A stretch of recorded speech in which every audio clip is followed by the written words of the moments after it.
सुरेश और शिवानी का जन्म एक ऐसे गांव में हुआ था जिस गांव में आज भी वहां के लोग जाति प्रथा से बाहर नहीं निकले हैं। लेकिन उसी गांव में सुरेश नाम का एक लड़का रहता था जो जाति से दलित समाज का था। वह अपना घर चलाने के लिए बच्चों को ट्यूशन पढ़ाया करता था। सुरेश हमेशा बच्चों को सही राह पे चलने की सीख देता था। शिवानी भी उसी गांव में रहती थी और वो सुरेश को अक्सर बच्चों को ट्यूशन पढ़ाते हुए देखा करती थी। शिवानी के पिता गांव के ही मंदिर में पुजारी थे। रोज सुबह मंदिर में पूजा करने शिवानी जाया करती थी।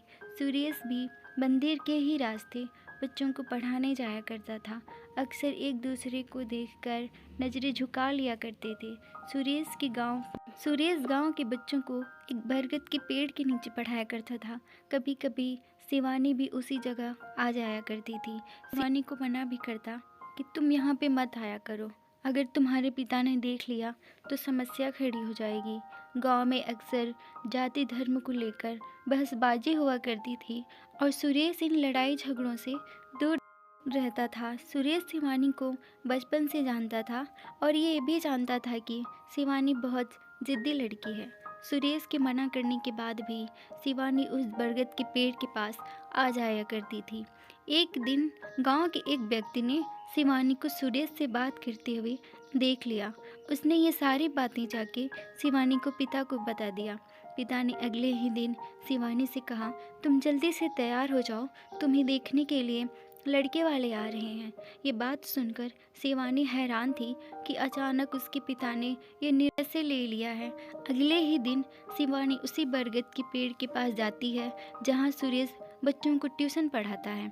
शिवानी ने सुरेश से कहा, मेरे पापा ने मेरे लिए लड़का देखा है, मेरी शादी होने वाली है। ये तो अच्छी बात है, सुरेश ने कहा, लेकिन मुझे शादी नहीं करनी है, मुझे यहीं रहना है, इसी गांव में। शिवानी कहती है, ऐसा क्या है इस गांव में जो तुम यहाँ से जाना नहीं चाहती हो? सुरेश ने जब पूछा, क्योंकि इस गांव में पापा हैं और तुम हो। शिवानी इतना कहकर वहाँ से चली जाती है। सुरेश अब समझ चुका था कि शिवानी उसे पसंद करती है। सुरेश के दिल में भी शिवानी के लिए प्यार था, लेकिन उसने कभी अपने दिल की बात शिवानी को नहीं बताई। सुरेश ने गांव की जातिवाद समस्या की वजह से अपने प्यार को दिल में ही दबाए रखा था।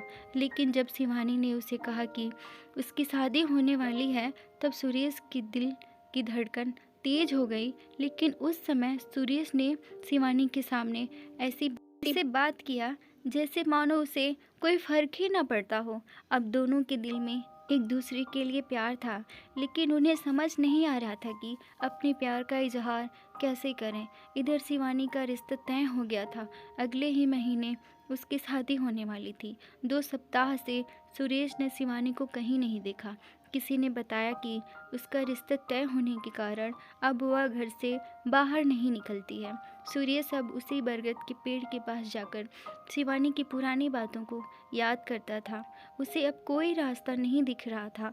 अगले सोमवार को शिवरात्रि पूजा थी। सुरेश सुबह से ही मंदिर के पास खड़ा था। उसे उम्मीद था कि शिवानी मंदिर जरूर आएगी। देर बाद शिवानी मंदिर आती है। सुरेश तुरंत मंदिर के गेट के पास जाकर खड़ा हो जाता है। शिवानी की नज़र सुरेश पे पड़ती है। वह सुरेश को देखकर मायूस हो जाती है। जब शिवानी पूजा करके मंदिर से बाहर निकलती है तो सुरेश उससे मिलने का इशारा करता है। दोपहर के समय उसी बरगद के पेड़ के पास हैं। शिवानी की नज़रें सुरेश को ही देख रही थीं। सुरेश अपनी नज़र नीचे करके कहता है, जब तुम मेरे पास रहती थी तब मुझे कोई फ़र्क नहीं पड़ता था और ना ही मुझे कुछ महसूस होता था, लेकिन आज जब तुम दूर जा रही हो तो पता नहीं मुझे अजीब सी बेचैनी क्यों हो रही है। मानो जैसे मेरे जीवन का कोई कीमती चीज़ मुझसे दूर हो रहा है। ऐसा लगता है कि मुझे तुमसे प्यार हो गया है। अब मुझे समझ नहीं आ रहा कि मैं क्या करूं। ये सारी बातें सुनकर शिवानी की आंखों में आंसू आ गया। उसने कहा, सुरेश अब तुम ही बताओ कि मैं क्या करूं। मैं भी तुम्हें बहुत चाहती हूँ, लेकिन कभी तुम्हें बता नहीं पाई। अब कैसे रहूँगी मैं तुम्हारे बिना? मुझे तो कुछ भी समझ नहीं आ रहा है। अंत में सुरेश ने शिवानी से कहा कि चलो हम दोनों यहाँ से कहीं दूर भाग के शादी कर लेते हैं। लेकिन शिवानी ने सुरेश को मना कर दिया, क्योंकि शिवानी को सामने पिता की इज्जत और गांव में उनकी मान सम्मान सामने दिखने लगी और वो ऐसा कदम नहीं उठाना चाहती थी जिसकी वजह से उसके पिता का सर झुके। शिवानी ने सुरेश से कहा कि अगर मैं इस गांव से भागती हूँ तो मेरे पिता का क्या होगा? वह तो किसी से नज़र नहीं मिला पाएंगे, इसीलिए मैं भागकर शादी नहीं कर सकती।